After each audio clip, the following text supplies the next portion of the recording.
பிரேக்ஃபாஸ்ட்டுக்கும் டின்னருக்கும் ஒரு சத்தான டிஷ்ஷு செஞ்சு சாப்பிட்ணுன்னா இந்த கோதுமை ரவை கிச்சடி செஞ்சு சாப்பிட்டு பாருங்கள். அவ்வளோ சுவையாக இருக்குங்க. உடம்புக்கும் ரொம்ப நல்லது, டேஸ்ட்டும் சூப்பராக இருக்குங்க. வாங்க அதை இப்போ எப்படி செய்கிறதுன்னு பார்ப்போமா.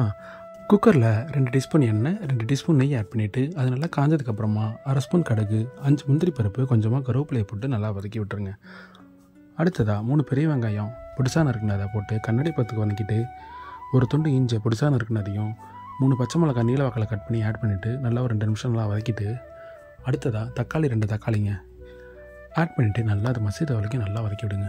அடுத்து தேவையான அளவுக்கு உப்பு ஆட் பண்ணிவிட்டு நல்லா தக்காளி மசிஞ்சதுக்கப்புறமா அடுத்ததாக காய்கறிகள்லாம் ஆட் பண்ணுங்கள். நான் இன்றைக்கி கேரட்டு, பீன்ஸு, பச்சை பட்டாணி ஆட் பண்ணியிருக்கேன். காய்கறிகள் போட்டதுக்கப்புறமா ஒரு 2 நிமிஷம் வதக்கி விட்டுட்டு அடுத்ததாக 1 கப்பு கோதுமை சம்பா ரவை ஆட் பண்ணி அடுப்பை சிம்மில் வச்சுட்டு வதக்கி விடுங்க. அப்போ தான் அடி பிடிக்காமல் இருக்கும். அடுத்ததாக 1 கப்பு கோதுமை சம்பா ரவைக்கு 2.5 கப்பு தண்ணி ஆட் பண்ணிவிட்டு நல்லா கொதிக்க விடுங்க. கொதி வந்ததுக்கப்புறமா 1/4 ஸ்பூன் கரம் மசாலாவை ஆட் பண்ணிவிட்டு கொஞ்சமாக புதினா தலையை ஆட் பண்ணிவிடுங்க. கொதிக்க அந்த கோதுமை சம்பா ரவை மேலே ஏறி வருங்க. அப்போ ஒரே ஒரு டீஸ்பூன் நெய்யை ஆட் பண்ணிவிட்டு ஒரு 2 நிமிஷம் கொதிக்க விட்டிங்கன்னா குக்கரை முடுறதுக்கான கரெக்டான ஸ்டேஜ் வருங்க. தண்ணிலாம் கீழே போய் சம்பா ரவை மேலே வருங்க. அவ்வளோதாங்க. இப்போ குக்கரை மூடிட்டு 10 நிமிஷம் சிம்மில் வச்சு எடுத்திங்கன்னா கோதுமை சம்பா ரவை கிச்சடி ரெடிங்க.